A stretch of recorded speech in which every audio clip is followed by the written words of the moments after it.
this is Rebekah Ricks. I'm here at the Homeschool Connection with What's Your Brew. And today we're going to be talking about the difference between STEM and STEAM science, but also make sure you have your cup of coffee here, so I have to take a sip. Because it's good, because it's been a really busy day and I haven't had time to have my second cup of coffee. But I'm here at the Homeschool Connection in Winter Haven, Florida, and this is the brew. And a brew is a mixture of events, people, or things that come together to form a more potent whole. So we're here today to try to make your whole a whole lot better. So let's talk about STEM and STEAM. A lot of times we hear about it for science, and we hear people talk about it. And a lot of times we don't really know what it is. So STEM stands for science, technology, engineering, and math. Science, technology, engineering, and math. And now we've added what's called STEAM. Science, technology, engineering, art, and math. All right. So what are these really? Well, it's making sure you can add both to, it's kind of combining things. So of course, I have some statistics for you I have to read off. So 2018, the United States will be short about 3 million skilled workers. So that means 3 million skilled workers short of what we'll need by 2018. Skilled workers, welders, builders, different things like that, etc. will go on. So right now, we are short about 3 million skilled workers.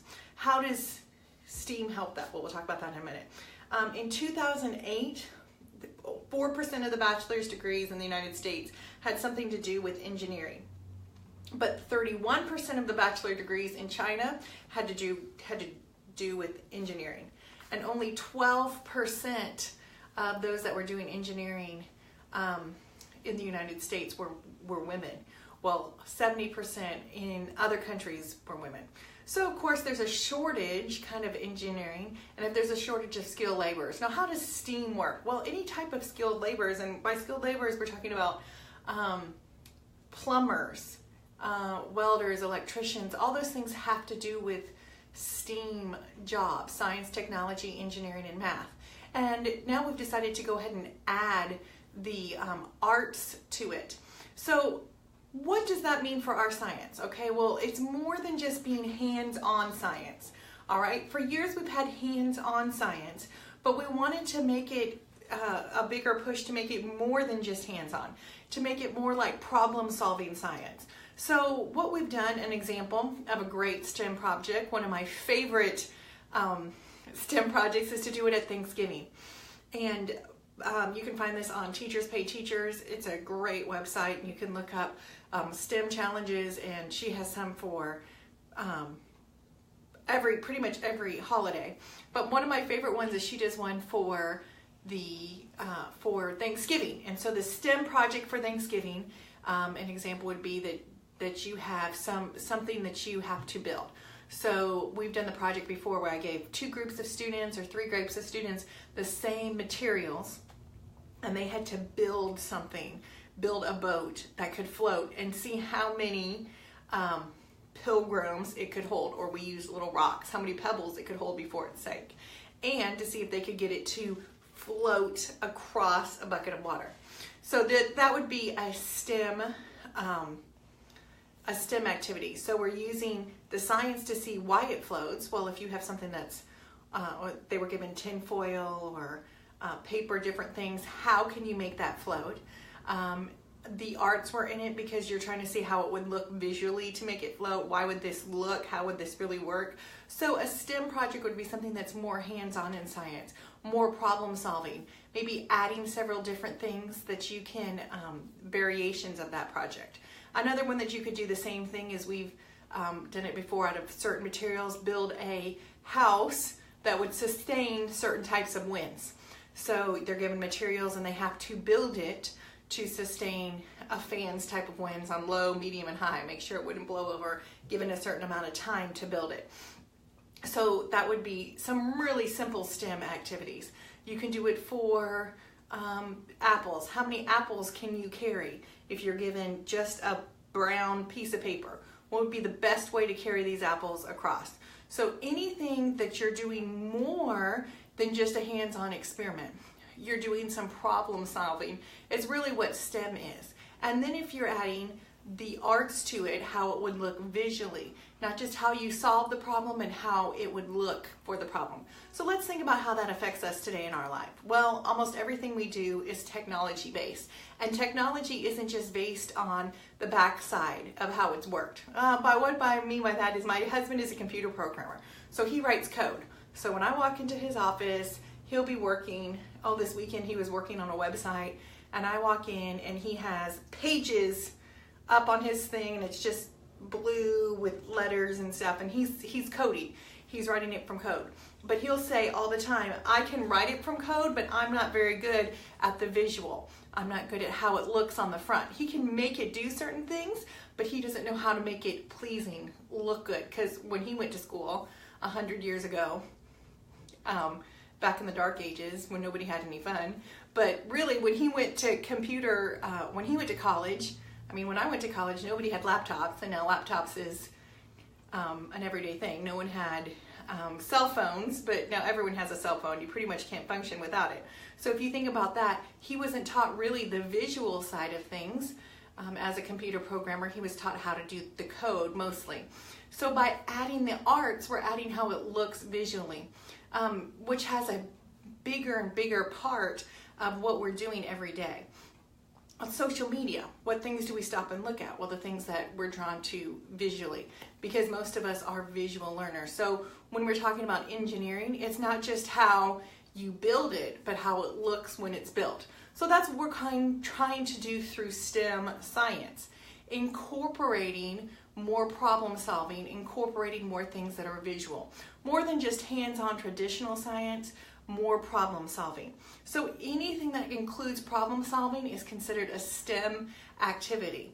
And if you add the extra to it, like how it looks visually, then you're adding the A into it, making it a STEAM activity. Now, there are different views on this. Just think about it though, more and more, all of our jobs are going to be computer and technology based. Even plumbing now and things like that, even though that's a skilled job, that's very specific and what you have to know, or electricians. So you don't just need to know the math and the science, you also have to be able to put that in visually. A lot of times it doesn't matter what you see on the backside, but more and more it does matter how it comes out visually. So think about it this way. A lot of times parents say, how am I going to teach STEM science this year? It just doesn't automatically magically appear. Some things you have to do. So my suggestion where I love to get STEM activities is from Teachers Pay Teachers. You can usually buy a packet of STEM activities that you can do. Also, STEM activities are great to do as a group.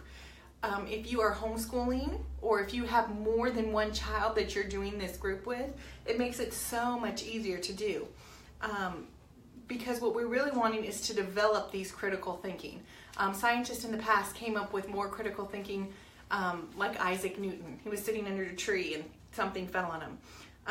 They didn't have high tech of modern science like we do. So more and more we want our kids to be able to think outside the box, be able to take the principles of building something that we might not always get. That's why a lot of times Legos are considered a STEM activity.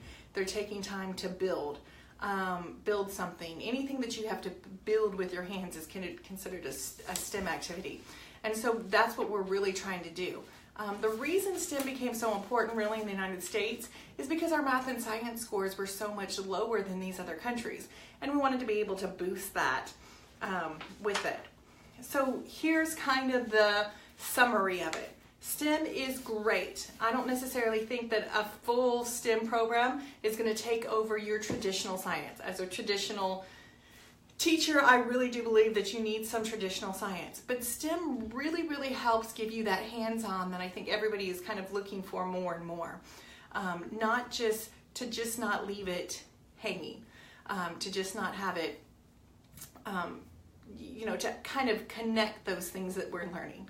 if I add more weight, is it going to sink? Well, we know that if you add more weight, it eventually sink, but why is it sinking? Talking about the why and the how of how things work is kind of what STEM is.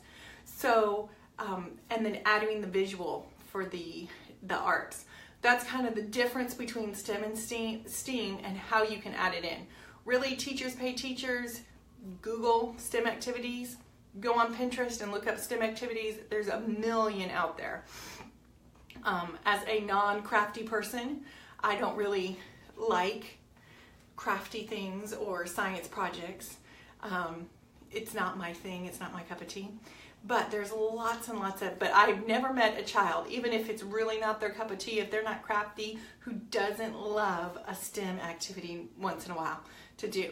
So hopefully that answered your questions a little bit between what STEM and STEAM is. Please, if you have some great STEM resources, a book, activity you've tried that was awesome and you loved and your kids really enjoyed, please share that with us. We would love to have it posted. And remember, we're here at the Homeschool Connection with the Brew. And if you have any questions about anything that you have other questions with homeschooling or schooling, just remember we are here to help, and let us know how we can. Don't forget to follow us on Instagram, and we have our YouTube page.